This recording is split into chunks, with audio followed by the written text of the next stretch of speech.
فاعوذ باللہ من الشیطان الرجیم بسم اللہ الرحمن الرحیم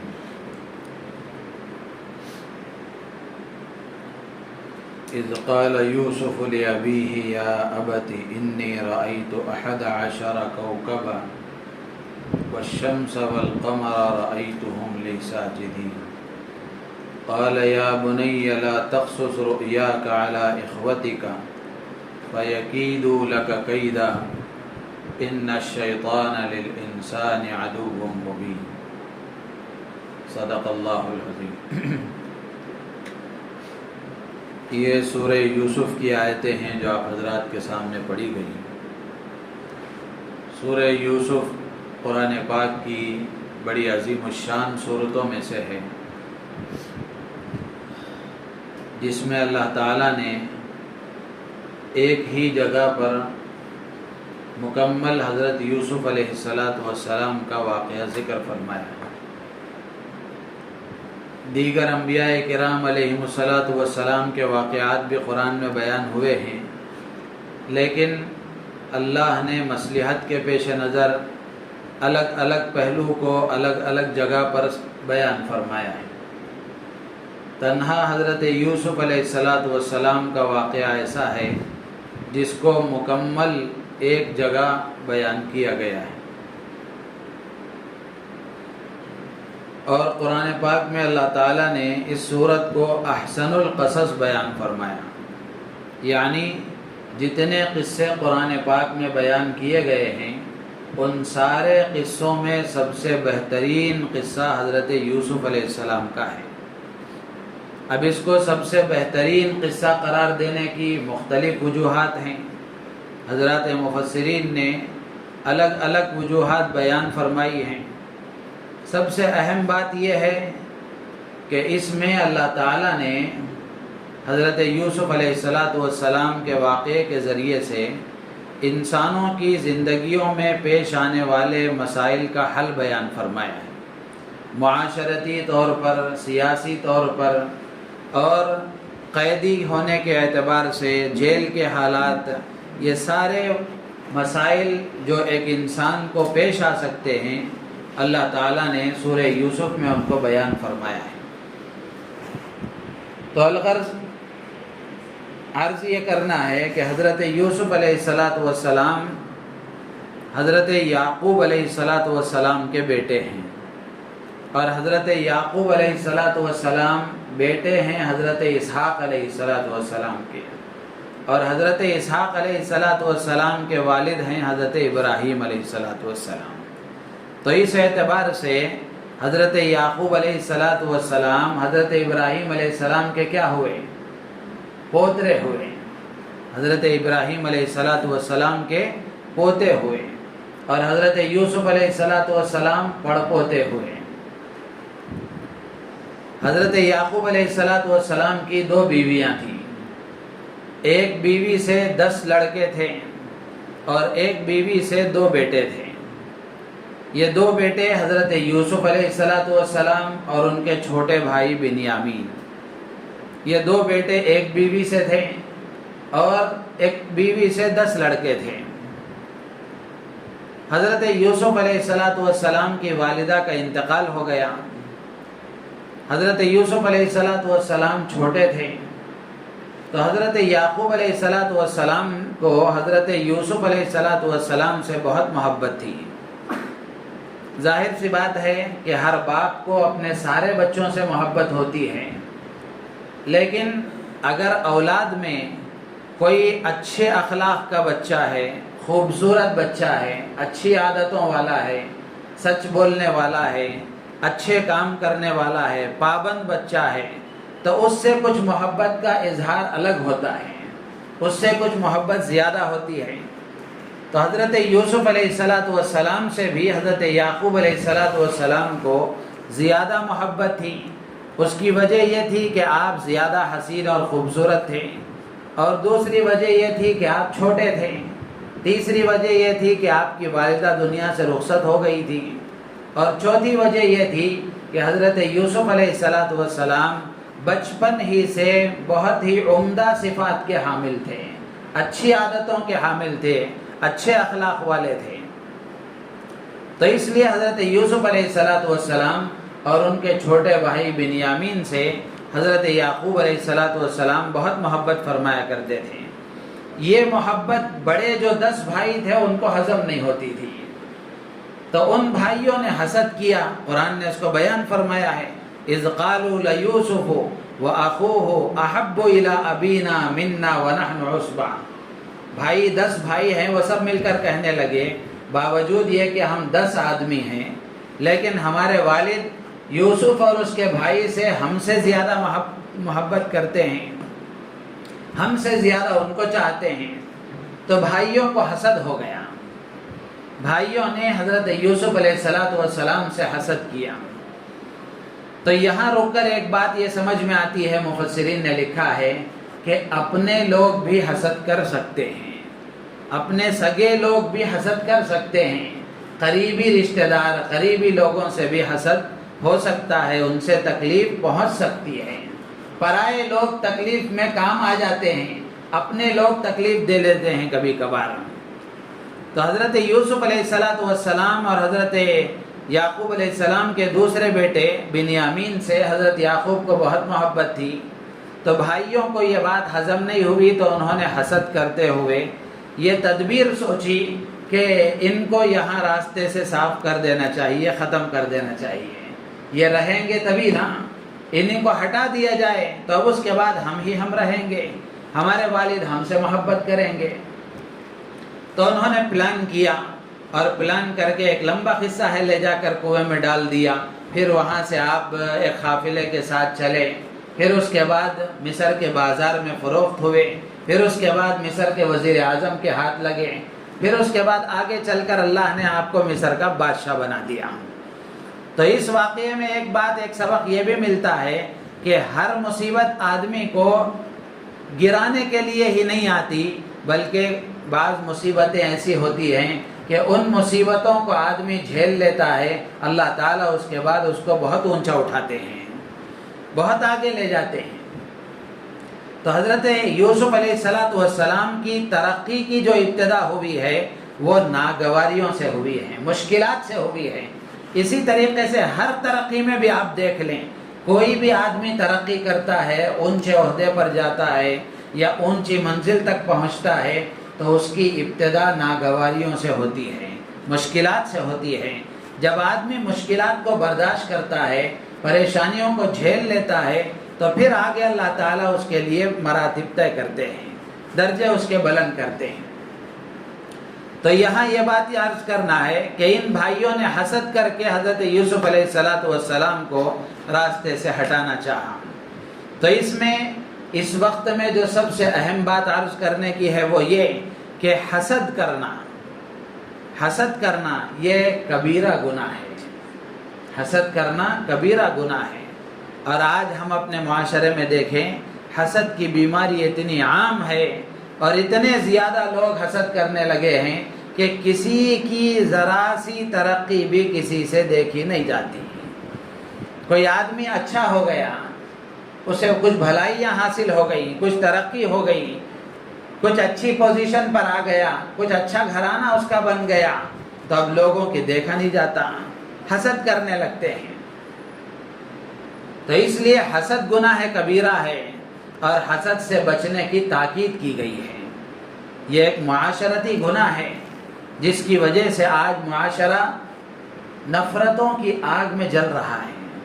بھائی بھائی کو نہیں دیکھ سکتا، شوہر بیوی کو نہیں دیکھتا، اور بیوی شوہر کو نہیں دیکھ سکتی، ماں باپ اولاد کی ترقی نہیں دیکھ سکتے، اور اولاد ماں باپ کی اچھائی نہیں دیکھ سکتے، دوست کو نہیں دیکھ سکتا، پڑوسی دوسرے پڑوسی کی ترقی کو نہیں دیکھ سکتا۔ آج ایسے حالات ہیں، اس کی بنیادی وجہ حسد ہے، اس کی بنیادی وجہ حسد ہے۔ تو حسد سے اللہ کے نبی علیہ السلام نے منع فرمایا۔ اللہ کے نبی فرماتے ہیں لا تحاسدوا، آپس میں ایک دوسرے سے حسد مت کرو، اچھی چیز نہیں ہے۔ ولا تباغضوا، آپس میں ایک دوسرے سے عداوت، دشمنی، بغض مت رکھو، کسی کے لیے برا مت چاہو، کسی کے لیے برا مت چاہو، یہ اچھی چیز نہیں ہے۔ ایک اور روایت میں اللہ کے نبی علیہ السلام نے فرمایا ان الحسد یأکل الحسنات کما تأکل النار الحطب۔ اللہ کے نبی فرماتے ہیں کہ حسد ایسی بری بلا ہے کہ حسد آدمیوں کی نیکیوں کو ایسا کھا جاتا ہے جیسے آگ سوکھی لکڑی کو کھا جاتی ہے۔ حطب کہتے ہیں سوکھی لکڑی، کچی لکڑی کو آگ ذرا دیر سے کھاتی ہے، لیکن سوکھی لکڑی بہت جلدی جل جاتی ہے۔ تو اللہ کے نبی فرماتے ہیں کہ حسد ایسی بری بیماری ہے کہ جس آدمی کے اندر یہ حسد ہوتا ہے اس کی نیکیاں بہت جلد برباد ہو جاتی ہیں۔ تو اس لیے حسد سے اپنے آپ کو بچانا چاہیے، حسد سے اپنے آپ کو بچانا چاہیے۔ اب معاشرے میں حسد عام ہو گیا ہے، تو حسد کرنے والوں سے بچنے کا طریقہ کیا ہے؟ حسد کرنے والوں سے بچنے کا طریقہ کیا ہے؟ علماء نے لکھا ہے کہ آدمی کو کوئی ترقی حاصل ہو جائے، کوئی بھلائی مل جائے، کوئی اچھائی حاصل ہو جائے، آدمی کچھ اچھے پوزیشن پر پہنچ جائے، تو اب دو طرح کے لوگ ہیں۔ ایک طبقہ وہ ہے کہ آدمی ان کے سامنے اگر اپنی اچھائی کو بیان کرتا ہے تو وہ خوش ہوتے ہیں، دعائیں دیتے ہیں، اور اس کی ترقی پر ان کا دل خوش ہوتا ہے۔ تو ایسے لوگوں کے سامنے ترقی کو بیان کرنا چاہیے، اس لیے کہ ان کی دعائیں ملتی ہیں، ان کی خوشی کا ذریعہ بنتا ہے۔ اور ایک طبقہ ایسا ہے کہ ہماری نعمت کو اگر بیان کیا جائے جو اللہ کی طرف سے ملی ہے، ترقی کو بیان کیا جائے تو وہ جلتا ہے اور زیادہ اس کو پریشانی ہوتی ہے، وہ حسد کرتا ہے۔ تو حاسد سے، اس کے شر سے بچنے کا طریقہ یہ ہے، علماء نے لکھا ہے کہ اللہ کی طرف سے جو نعمت حاصل ہو ایسے لوگوں کے سامنے اس کا تذکرہ نہ کیا جائے، چھپایا جائے، نعمت کو چھپایا جائے۔ بعض لوگوں کی عادت ہوتی ہے، مجبور ہیں عادت سے، کہ ہر بات بول دینا لوگوں کے سامنے کہ میرے ساتھ ایسا ہوا، آج یہ ہوا، آج وہ ہوا، میں یہاں تک پہنچ گیا، وہاں تک پہنچ گیا، مجھے یہ حاصل ہو گیا۔ اب یہ نہیں دیکھتے کہ سامنے سننے والے لوگوں کی کیفیت کیا ہے۔ بعض وہ ہوتے ہیں جو سن کر خوش ہوتے ہیں، دعائیں دیتے ہیں اور ترقی پر اظہار مسرت کرتے ہیں، اور سامنے بعض آدمی ایسے بھی ہوتے ہیں کہ جن کو ہضم نہیں ہوتا اور یہ بولتے ہی رہتے ہیں، سناتے ہی رہتے ہیں، تو وہ آدمی اندر اندر سے اور زیادہ گھٹتا رہتا ہے۔ تو اس لیے علماء نے لکھا ہے کہ حاسد کے شر سے بچنے کا طریقہ یہ ہے کہ اللہ نے جو نعمت دی ہے، اگر اس نعمت کے اظہار کی وجہ سے سامنے والوں کی طرف سے اگر حسد پیش آ سکتا ہے یا وہ لوگ جلن کا شکار ہو سکتے ہیں، تو ہماری یہ ذمہ داری بنتی ہے کہ ہم اپنی ترقی کو چھپائیں، اپنی نعمت کو چھپائیں، تاکہ ان کے حسد سے وہ لوگ ہمارے سے حسد نہ کریں اور ان کے شر سے ہم محفوظ رہیں، ان کے شر سے ہم محفوظ رہیں۔ اور حسد کتنا بڑا گناہ ہے، علماء نے لکھا ہے کہ جو آدمی حسد کرتا ہے، حسد کا مطلب کیا ہے؟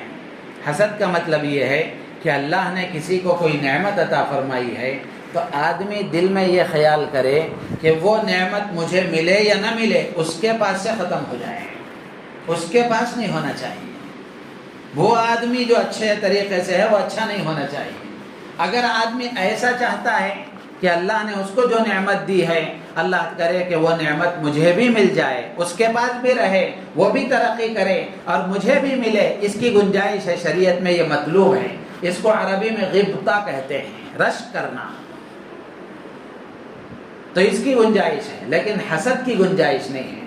حسد کتنا بڑا گناہ ہے، علماء نے لکھا ہے کہ حسد کرنے والا در حقیقت اللہ کی تقسیم پر اعتراض کرتا ہے۔ اور کس کو اللہ پر اعتراض کرنے کا حق حاصل ہے؟ یعنی مثال کے طور پر کسی آدمی کو کوئی نعمت مل گئی، اس کو کسی آدمی کو اس سے حسد ہو گیا، وہ یہ چاہتا ہے، یہ سمجھتا ہے کہ وہ نعمت اس کے پاس سے ختم ہو جائے، اس کے پاس سے ختم ہو جائے، تو در حقیقت وہ زبان حال سے یہ کہہ رہا ہے کہ اللہ نے اس کو جو نعمت دی ہے وہ نہیں دینا چاہیے تھا، وہ نعمت نہیں دینا چاہیے تھا۔ آپ کون ہوتے ہیں جو اللہ کی تقسیم پر اعتراض کر سکتے ہیں؟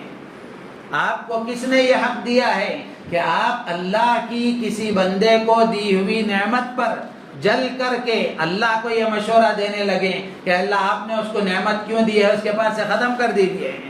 یہ اتھارٹی اللہ نے کسی کو نہیں دی ہے۔ تو یہ حسد اتنا بڑا گناہ ہے۔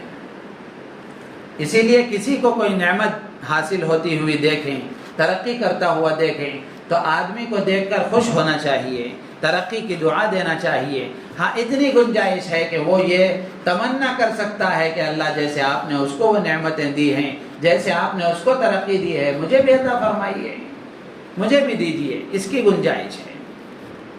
اور حسد سے بچنے کا طریقہ یہ ہے، اللہ کے نبی علیہ الصلوۃ والسلام نے دعائیں سکھائی ہیں۔ اللہم ما اصبح بی من نعمت او باحد من خلقک فمنک وحدک فلک الحمد۔ یہ دعا ہے، اللہ کے نبی علیہ السلام فرماتے ہیں کہ اس دعا کے مانگنے کا آدمی اہتمام کرے تو علماء نے لکھا ہے اس کے مطلب کو سمجھتے ہوئے اگر آدمی دعا کرے گا، اللہ کی ذات سے امید ہے کہ حسد سے بچے گا۔ کیا معنی ہے اس کا؟ کہ آدمی صبح ہوتے ہی اللہ سے یہ دعا کر رہا ہے کہ اللہ جو نعمتیں آپ نے مجھے دی ہیں یا آپ کی مخلوق میں سے کسی کو بھی دی ہیں وہ آپ ہی کی دی ہوئی ہیں، وہ آپ ہی کی دی ہوئی ہیں، اس میں ہمارا کوئی کمال نہیں ہے، ساری تعریفیں آپ کے لیے ہیں۔ جب آدمی اس بات کا اقرار کرتا ہے کہ اللہ مجھے دی ہوئی نعمت بھی آپ کی دی ہوئی ہے، آپ کی مخلوق میں سے آپ نے جس کو جو کچھ بھی دیا ہے وہ بھی آپ کا دیا ہوا ہے، تو جب آدمی یہ سمجھتا ہے کہ کسی کو جو نعمت ملی ہے وہ اللہ کی دی ہوئی ہے تو پھر وہ حسد نہیں کرے گا، پھر وہ حسد نہیں کرے گا۔ اسی طرح ایک اور دعا ہے اللہ کے نبی علیہ السلام کی مسنون دعاؤں میں، اللہم انی اعوذ بک من شر نفسی، کہ اللہ میں تجھ سے میرے نفس کے شر سے پناہ چاہتا ہوں، نفس کی برائی سے پناہ چاہتا ہوں۔ تو ان دعاؤں کا اہتمام کرنا چاہیے۔ اس کے علاوہ اللہ والوں نے، بزرگوں نے لکھا ہے کہ اگر کسی سے حسد ہو جائے تو حسد کے گناہ سے بچنے کا طریقہ یہ ہے کہ جس آدمی سے حسد ہوتا ہوا محسوس ہو اس کے لیے دعا کرنا شروع کر دیں، اس کے لیے دعا کرنا شروع کر دیں، اللہ اسے اور ترقی دے، اللہ اسے اور اچھا رکھے، انشاءاللہ 3 دن میں نفس ٹھیک ہو جائے گا، 3 دن میں نفس ٹھیک ہو جائے گا۔ کہ جس آدمی کو دیکھ کر آدمی جل رہا ہے اب اسی کی ترقی کی دعا کرے گا تو پھر نفس ٹھیک نہیں ہوگا تو اور کیا ہوگا۔ تو اس لیے حسد سے اپنے آپ کو بچانا۔ آج میں ہمیشہ ایک جملہ کہا کرتا ہوں، آج ماحول ایسا ہے کہ آدمی اپنی پریشانیوں سے پریشان نہیں ہے بلکہ سامنے والے کی اچھائیوں سے پریشان ہے، سامنے والے کی اچھائیوں سے پریشان ہے۔ یعنی اگر وہ دیکھے گا کہ میری جو حالت ہے، میرے اندر جو پریشانیاں ہیں، اگر آدمی اپنے آپ پر غور کر کے اپنی پریشانیوں کے دور کرنے میں لگا رہے گا تو دوسرے کو دیکھنے کی توفیق ہی نہیں ہوگی۔ لیکن آدمی کو اپنی پریشانیوں سے پریشانی نہیں ہے، سامنے والا ترقی کرتا ہے تو ہضم نہیں ہوتا، جبکہ خود اگر آدمی اپنے پر غور کرے گا تو اس کے اپنے خود بہت ساری مصیبتیں پریشانیاں ہیں، دوسرے کو دیکھنے کی کوئی ضرورت نہیں ہے۔ تو اس لیے آج کے ماحول میں اگر ایسے ماحول میں ہم ہیں، ایسے معاشرے میں ہیں کہ ہماری نعمت سے کسی کو حسد ہو سکتا ہے، وہاں نعمت کو چھپانا افضل ہے، اپنی ترقی کو دوسروں کے سامنے ظاہر نہیں کرنا چاہیے، یہ بچنے کا طریقہ ہے۔ اسی طریقے سے دوسری بات جو اس میں کہی گئی ہے، حضرت یوسف علیہ السلام نے ایک خواب دیکھا تھا، خواب دیکھ کر اپنے والد حضرت یعقوب علیہ السلام سے انہوں نے ذکر کیا۔ تو حضرت یعقوب علیہ السلام اللہ کے نبی تھے، جیسے ہی بیٹے نے خواب سنایا فوراً ان کے دماغ میں اس کی تعبیر آ گئی اللہ کی طرف سے۔ تو حضرت یعقوب علیہ السلام نے حضرت یوسف علیہ السلام اپنے بیٹے سے فرمایا کہ بیٹے یہ خواب اپنے ان بڑے بھائیوں سے نہیں سنانا، یہ خواب ان بھائیوں کو نہیں سنانا۔ خالی اتنا نہیں کہا بلکہ کیا فرمایا کہ اگر تم ان کو سناؤ گے تو تمہارے آپس کے تعلقات خراب ہو جائیں گے، تمہارے آپس کے تعلقات خراب ہو جائیں گے، تمہاری اچھائی ان کو ہضم نہیں ہوگی، تمہاری ترقی وہ دیکھ نہیں پائیں گے۔ تو یہاں اللہ جزائے خیر دے اللہ والوں کو، مفسرین کو کہ کیسی کیسی رہبری کی باتیں اور قرآن سے کیسے فائدے انہوں نے اخذ کیے ہیں۔ یہاں ایک بات یہ لکھی ہے کہ آدمی کسی سے کوئی بات کرے، مثال کے طور پر بچے ہیں، بچوں کو کوئی بات آدمی کہہ رہا ہے تو ان کو سمجھا کر بولنا چاہیے،